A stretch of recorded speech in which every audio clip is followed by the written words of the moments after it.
Hi, I'm S.A. Patrick, and this is my new book, A Vanishing of Griffins, the sequel to A Darkening of Dragons, which is now available in paperback.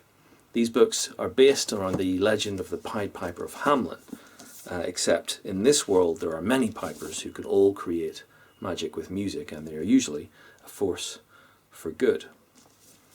And I'm going to read the first chapter, The Vanishing of Griffins, to give you a taster. This chapter is called Whatever Happened to Erner Whitlock. Erner woke, as he did every morning, from a nightmare, being pushed off the back of a dracogriff into a cold lake far below. In his nightmare, the face of the person who had pushed him was smiling a terrible smile, cruel and cold, laughing as Erner tumbled through the air and into the icy water, his pipe slipping from his fingers and lost to the depths. When it had actually happened, though, there had been no smile on Patch Brightwater's face. He had looked utterly terrified. A question had burned inside Erner ever since that fateful day, and he knew there was only one way he would ever get an answer. He would have to find Patch Brightwater, someone he'd always thought was a friend, and ask him why. Why did you push me into the lake? Erner's journey since then had been eventful. It had brought him eventually to the islands of the Eastern Sea and to the court of one of the many pirates, kings and queens. Here on the island of Pengersic was an old fortress where the king of Pengersic had his palace. It was in the heart of that fortress that Erner was imprisoned now, hanging in a tiny cage next to the throne of a pirate king. The king snored on his throne. He always slept there when he threw a party, and he'd thrown a party almost every night since taking the crown.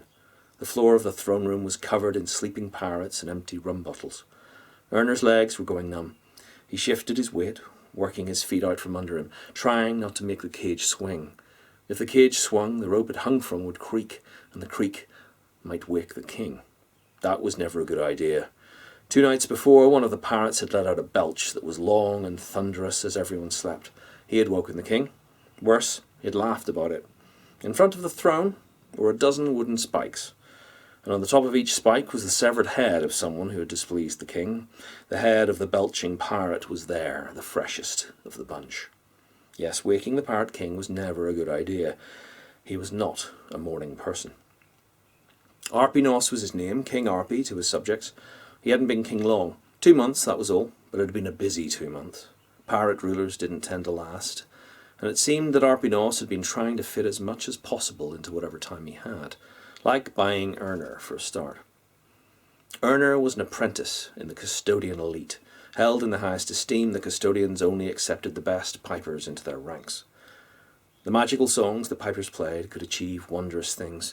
There were songs to conjure winds to sweep snow from blocked roads, songs to make seeds sprout in barren fields, songs that helped wounds to heal. There were even songs that could defend against armies. Pipers usually specialised in one kind of song, but custodians excelled at them all, using their skills with the pipe to help wherever they could. To the poor and downtrodden of the world, the custodian elite represented justice and hope, and for Erner there was no greater honour than being part of their ranks.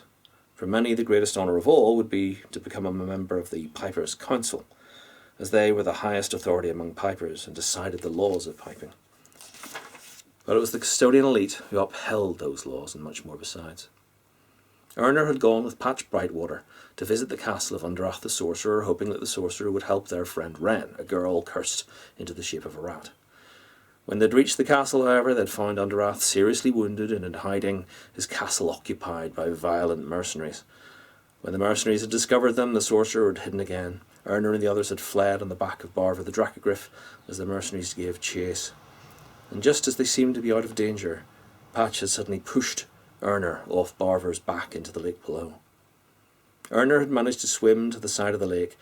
Exhausted, he had expected the mercenaries to kill him. The moment they saw Erner's robes, however, they realised he was in the custodian elite. Killing him wasn't worth the kind of trouble it would bring down in their heads.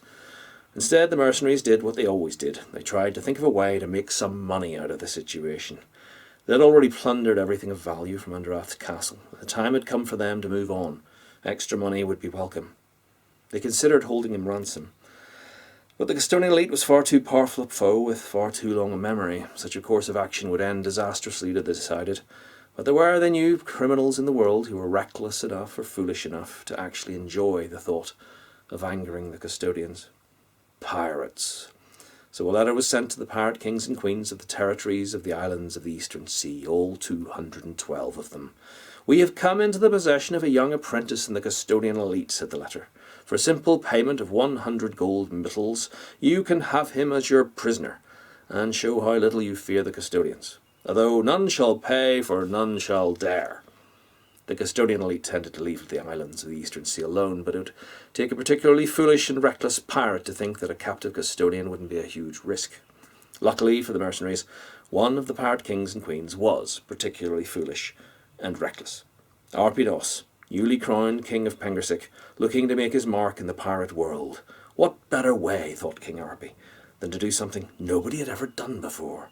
He wanted everyone to see how fearless he was. He wanted everyone to see how wealthy he was. And so Erner was sold. He spent a week blindfolded and chained in the stinking hull of a ship, his stomach heaving with every swell of the sea, and then he was brought before the king. "Is this what I paid for?" said King Arpi. "Not exactly formidable." The king prodded Erner with his staff. "Put him in a little cage hanging by my throne," he said to a tall, skinny man standing beside him.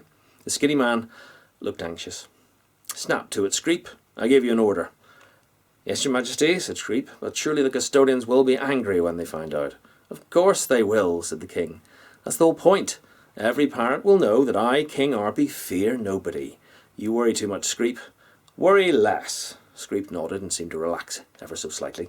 "That's an order, by the way," added the king. "Worry less, or I will have you killed." Screep looked much less relaxed. And so they had built Erner a cage.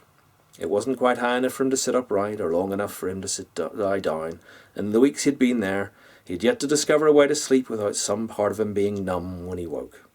He had learned that as long as he was quiet, he was forgotten. Sometimes one of King Arpi's pirates would amuse themselves by throwing insults to see if Erner responded, but Erner did not respond, and interest was soon lost. He was given the bare minimum to eat and drink, once a day, taken from the cage, manacled and led outside. There he would do what needed to be done, and they would douse him with buckets of cold water when he was finished. Yet Erner considered himself lucky. While King Arpi was eager to show how badly he treated his captive, Erner was a prized possession. No real harm was allowed to befall him. And eventually he knew the Piper's Council would do all in their power to find him, and they would make an example of King Arpi Nos. It would not be pleasant. Then, once free, Erner could find Patch Brightwater. He could finally ask him, why? Thank you for listening.